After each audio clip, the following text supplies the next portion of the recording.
अब कुछ बात हो जाए एक ऐसे मसले की जो हर घर का मसला बनता जा रहा है। वो मसला है बच्चों को चीखने चिल्लाने के हवाले से। और अक्सर वालिदैन का ऐसी सिचुएशन में रहना पड़ता है या सामना भी उनको करना पड़ता है जब बच्चे ने अचानक छोटी सी बात पर चीखना चिल्लाना शुरू कर देता है, उछल कूद करना या फिर ज़ोर से रोना शुरू कर देता है, ज़मीन पर लेटना शुरू कर देता है। बाज़ औक़ात तो सिर्फ अपनी तरफ उनकी कोशिश होती है कि तवज्जो सबकी उनकी तरफ हो, बच्चा ऐसा करता है या फिर अपनी बात मनवाने के लिए वो इस तरह की ज़िद पकड़ लेता है जो एक इंतहाई परेशान कुन सूरत हाल भी इख्तियार कर लेती है। और अगर ये सूरत हाल घर में हो तो फिर भी काबिल बर्दाश्त है, लेकिन अगर सड़क या फिर बाज़ार या किसी मॉल में हो तो जनाब वालिदैन एम्बैरसमेंट की सिचुएशन से उस वक्त गुजर रहे होते हैं। और उस सूरत हाल में अगर बच्चे को डांटें या फिर शाउट उसके ऊपर करें तो मामला और भी ज़्यादा बिगड़ सकता है और लोगों के सामने आपका और आपके बच्चे का तमाशा भी बन जाएगा।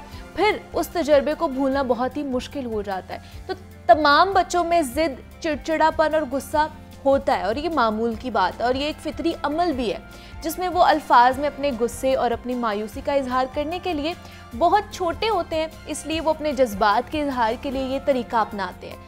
लेकिन सवाल ये पैदा होता है कि इस सूरत हाल में वालिदैन बेचारे क्या करें। तो बच्चों को चीखने और चिल्लाने से हम कैसे रोक सकते हैं? अगर बच्चा ऐसी ज़िद करे तो उसे कैसे हैंडल किया जा सकता है, किस तरह उसे समझाया जा सकता है, इस पर आज हम बात करेंगे। हमारे साथ इस वक्त मौजूद हैं फ़ातिमा असलम है, क्लिनिकल साइकोलॉजिस्ट हैं एंड एजुकेशनिस्ट भी हैं। फ़ातिमा, आपको वेलकम कहती हूँ जागो लाहौर में। कैसी हैं आप? अल्हम्दुलिल्लाह ठीक ठाक। आप कैसे? मैं भी बिल्कुल ठीक ठाक। फ़ातिमा, ये जो सिचुएशन मैंने एक पूरी अभी बनाई थी और सबके साथ शेयर की है, ये सिचुएशन हर किसी के घर में हो रही होती है जहाँ पर बच्चे मौजूद होते हैं। तो ये सिचुएशन को किस तरह हैंडल किया जा सकता है, किस तरह इसको कोप अप किया जा सकता है अगर इस तरह की सिचुएशन आ जाए तो? बिल्कुल, ये वाकई हर घर की सिचुएशन है जहाँ पे बच्चे हैं वहाँ पे ये परेशानी ज़रूर है। और पेरेंट्स इस चीज़ को बहुत कभी कभी हाइप भी दे देते हैं। छोटा सा मसला होगा लेकिन अगर उनको खुद उस चीज़ के बारे में समझ नहीं आ रही है तो वो सारा ब्लेम गेम जाएगी बच्चे पे। तो सबसे पहले तो ये बहुत ज़रूरी है, अगर मैं इससे भी थोड़ा पीछे जाकर बात करूँ, प्रेगनेंसी के टाइम पे बात करूँ। अच्छा, आप ये देखिए कि हम जब किसी कोई जॉब अपॉर्चुनिटी आती है या हमें कोई और प्लेटफॉर्म प्रोवाइड किया जाता है, जब तक हमारी उसमें विलिंगनेस ना हो उस रोल को, या हम उस रोल के लिए फिजिबल हैं, ओके हम जा सकते हैं, हम तैयार ना हो, तब तक हम उसमें अपना बेस्ट नहीं दे सकते।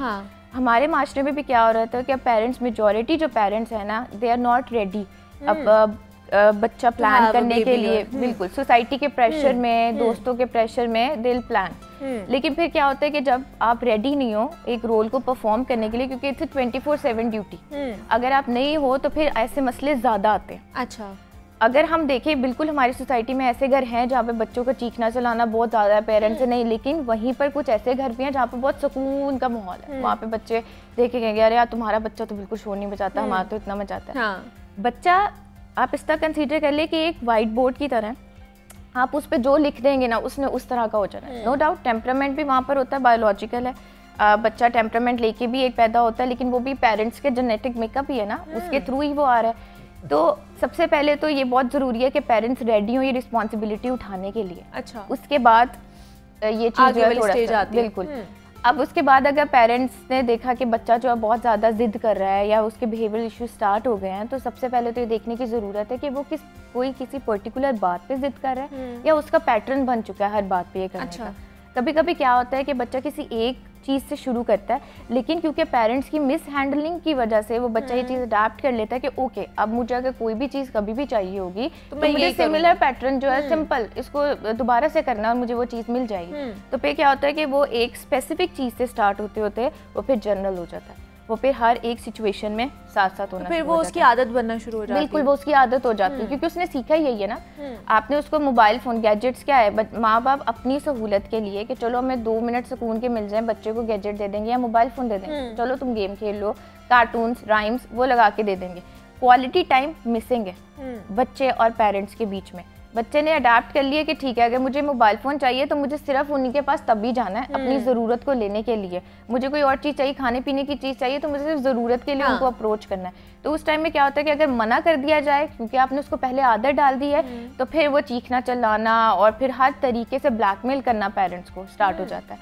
तो सिचुएशन में ये होता है कि आप पहले इस चीज़ को प्लान कर लें, आप पहले देख लें कि मेरी क्या लिमिटेशंस होंगी, मैंने अपने बच्चे को किस हद तक जो है एक्सेस देनी है किसी भी चीज़ की। अगर वो मांग ले मुझसे कोई चीज़ तो मैंने उसको असर्टिवली कैसे मना करना है। रेदर देन हम सिर्फ क्या करते हैं कि जब बच्चे को समझ आना स्टार्ट होती है 1 से 2 साल की उम्र में, वो स्विच बोर्ड और हर उस चीज़ की तरफ जाएगा जहाँ पर उसको मना किया जाता है, क्योंकि हम उसको सिर्फ ये बताते हैं कि नो वहाँ नहीं जाना। उसको उसके पीछे का रैशनल नहीं बताया जाता, उसको नहीं बताया जाता कि अगर आप वहाँ जाओगे तो उससे क्या होगा। तो वो बच्चा फिर खुद से उसको एक्सप्लोर करने जाता है कि देखूं तो सही कि अगर वो नो सिर्फ कर रहे हैं तो जाके देखो तो सही हो गया। तो आउट ऑफ क्यूरियोसिटी वो जाकर उस चीज़ को एक्सप्लोर करने की कोशिश करता है। तो अगर आप पहले उस चीज़ के बारे में क्लियर कर दें, अपनी वैल्यूज़ के बारे में या हर चीज़ जो उसके लिए डेंजरस हो सकती है, तो वो बच्चा शायद उस चीज़ से उसको अवॉइड करना स्टार्ट कर दे। तो इट इज़ वेरी इंपॉर्टेंट कि पहले आप देखें कि आपने डिसिप्लिन को कैसे मेंटेन करना है, असर्टिवली कैसे बच्चे से बात कम्युनिकेट करनी है, रेदर देन कि उसको दूसरों के सहारे छोड़ दें, गैजेट्स के सहारे या खुद से एक्सप्लोर करने के लिए छोड़ दें। लेकिन फातिमा यहाँ पे आपने एक बात की कि बायोलॉजिकली भी ये चीज़ें हम लेकर पैदा हो सकते हैं, तो इन प्रेगनेंसी ख़वातीन पे या औरत पे कितनी ड्यूटी बनती है? मतलब मैंने ये सुना है कि अगर प्रेगनेंसी में आपके साथ मतलब ये आप डिप्रेस रहते हैं, टेंशन में रहते हैं, तो बच्चा बहुत हाइपर पैदा होता है, उसमें ऑलरेडी गुस्सा बहुत ज़्यादा होता है। Is it true? बिल्कुल ऐसे ही होता है। जो आपका पूरे प्रेगनेंसी में आपका एटीट्यूड या मूड रहता है ना, वैसे ही आपके बच्चे की पर्सनालिटी आगे जाके डेवलप होती है, टेम्परामेंट भी वैसे ही हो रहा होता है। अच्छा। फॉर एग्जांपल एक माँ है जो पूरे फर्स्ट ट्राइमेस्टर में अगर वो बहुत ज़्यादा स्ट्रेस ले रही है, ठीक है, और स्ट्रेस ले रही है, टेंशन है, वर्कलोड है, वो सारी चीज़ें वो उसको हेल्दी वे में नहीं उस चीज़ को मैनेज कर रही, तो फिर क्या होगा कि जब बच्चा पैदा होगा ना, तो देयर आर 80% चांसेस के वो उसमें वो डिप्रेशन की टेंडेंसीज हों, वो बच्चा इंट्रोवर्ट हो, वो बच्चा उसकी वो घुले मिले ना, सोशलाइज ज़्यादा ना करे, क्योंकि वो स्ट्रेस की वजह से बच्चे के हार्मोनल ग्रोथ पे भी जो है फ़र्क पड़ता है। तो जब आपके हार्मोन्स ही सही तरीके से नहीं डेवलप हुए हुए, तो फिर आगे जाके वो आपकी ग्रोथ में क्या हेल्प करेंगे। तो ये तो it's a research proven thing कि अगर माँ स्ट्रेस रहती है या उसकी बहुत टेंशन रहती है पूरी प्रेगनेंसी में, तो बच्चे पे भी असर होता है। फिर अगर घर का माहौल ऐसा है कि लड़ाई झगड़े हैं, पेरेंट्स के आपस में लड़ाई झगड़े हैं, जॉइंट फैमिली सिस्टम है उसमें लड़ाई झगड़े हैं, तो फिर एग्रेशन की टेंडेंसीज के साथ भी वो पैदा हो सकता है। या आपने